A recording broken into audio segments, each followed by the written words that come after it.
On today's episode of The Bold and the Beautiful, Hope was under the impression that Liam was loyal. The man I married was loyal! Carter wants to be married like yesterday. As thrilled as I am about our engagement, I don't want you to be my fiancé anymore. And Steffy rips Finn's heart right out of his chest and stomps on it. Liam spent the night.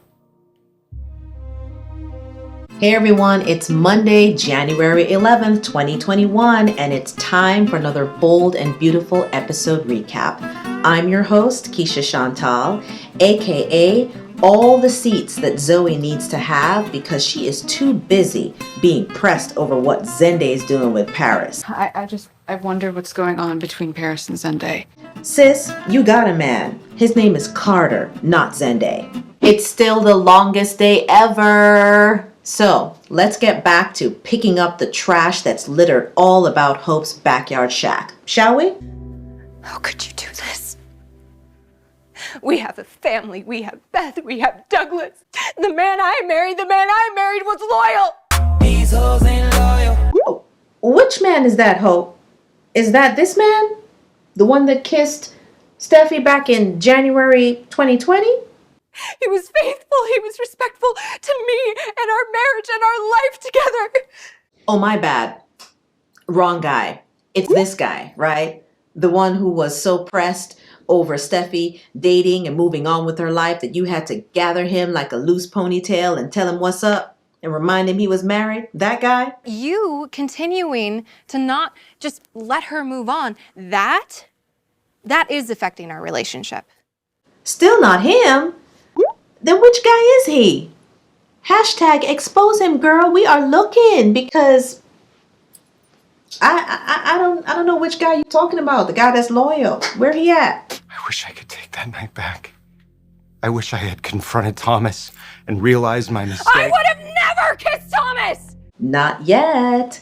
Give it time. I'm sure after the knife wound from your back heals, you could kiss Thomas. I believe in miracles. So here comes Liam with his demands. I would like to move past this, he says. Oh, you want me to move past this? Again.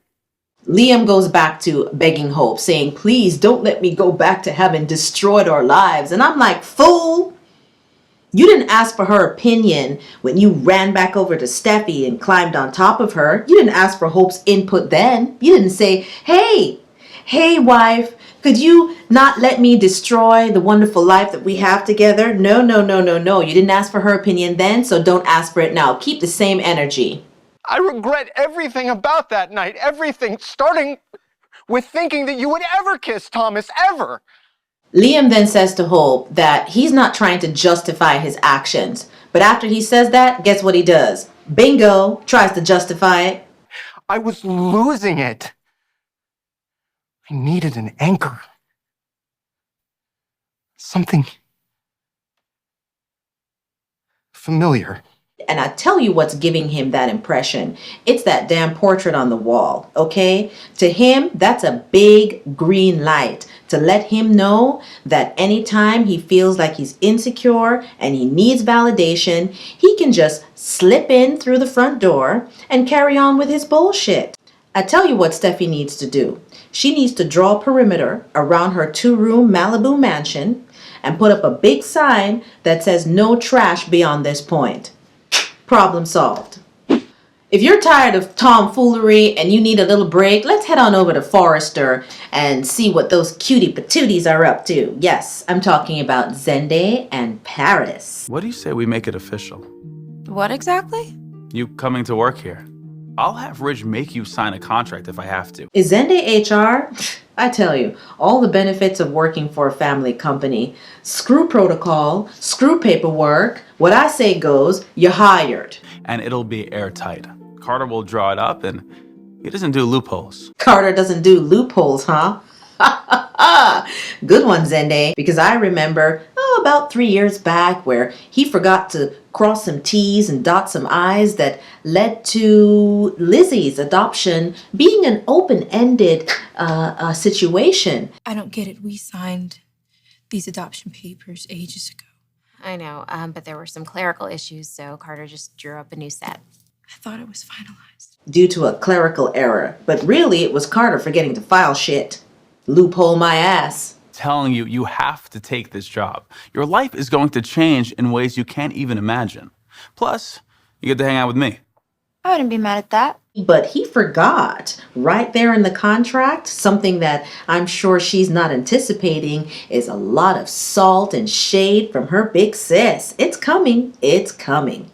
And they do a cute little like swearing in ceremony where Zende says, raise your right hand. Come on. Zende, I promise I will hereby accept I promise I will hereby accept the position Ridge is offering at the foundation. the position Ridge is offering at the foundation. Over at the other office, Carter and Zoe are talking amongst themselves, and Zoe is practically pacing the floor. She wants to know what's going on with Zende in Paris. And Carter noticed that it's a sticking point with his fiance, so he tries to, calm her down a little bit by saying, hey, from what I know of Zende, he's a very determined guy. Once he gets his mind stuck on something and he has convictions, he's going to go after it. He doesn't care what anybody has to say. So why don't we just switch the topic a little bit and talk about something else? And then Carter says, I don't want to wait any longer. I want you to be my wife, so let's set a date. The sooner the better. how does never work for you, Carter? Is never good?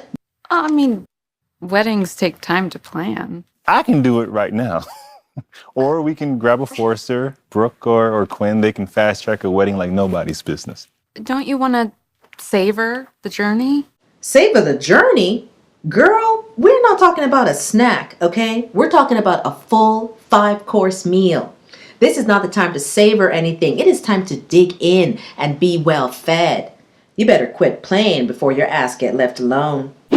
All aboard the Hot Mess Express. All aboard the Hot Mess Express. That's right, guys. It's time to head on over to Malibu. Who's there, you ask? Oh, somebody who likes waffles and is very sorry about it. I'm not easy. I try to remember that. Yeah, I fell head over heels for a beautiful, talented, funny, warm, complicated woman. I mean, I don't expect you to be anything else. See, I love that about you. How accepting you are of me. There's a limit, sis. There's a limit, and you gonna learn what that is today. And in the midst of all of this, Finn can sense that something's a little off with his beautiful girlfriend. She's not quite herself. So he asks her, hey, I'm here talking about our future, and you can't even crack a smile. Should I be worried?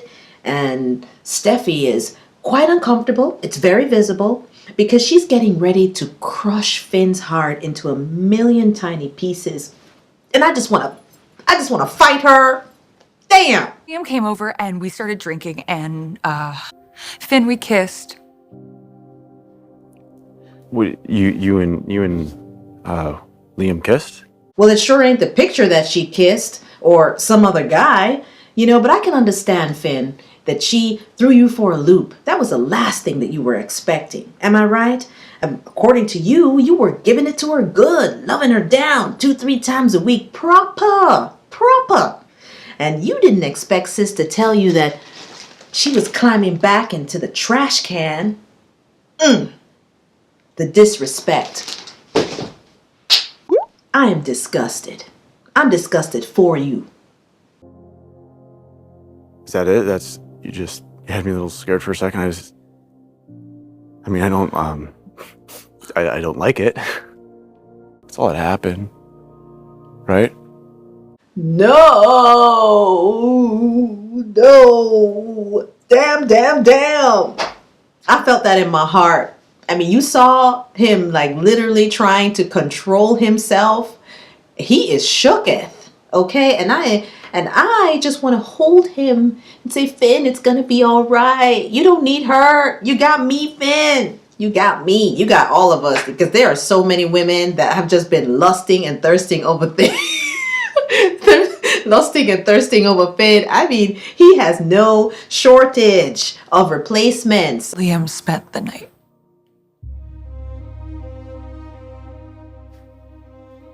We slept together.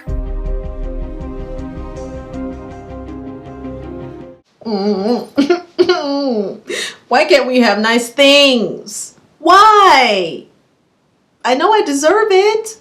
We all do. But Steffi won't let us. You know how you get into like really terrible relationships with trash people and you really want to do better. So, you know, you pray and you say, God, please send me a good person to love me. That's what Steffi did. Steffi got on her knees and she said, God, please, I don't want to waffle anymore. I'm sick and tired of the bullshit. Send me a good man that would love me and only me and no one else but me. And God said, I bet. I got you, but you got to make a little sacrifice, you know, out of pleasure. You got to have a little pain first. So he got her thrown off her motorcycle and have Bill smash into her and, you know, almost break her apart. And then boom, enter the love of her life. And everything's going well. And then Steffi goes, you know what? This is just too good. I can't trust it. I think I need to get back into the trash can again. And, you know, God is pissed. He's like, see, that's why I can't give you nothing. You don't know how to act. You asked me for a good man. I give you a good man, and there you go rummaging around in the trash again. Get out my face.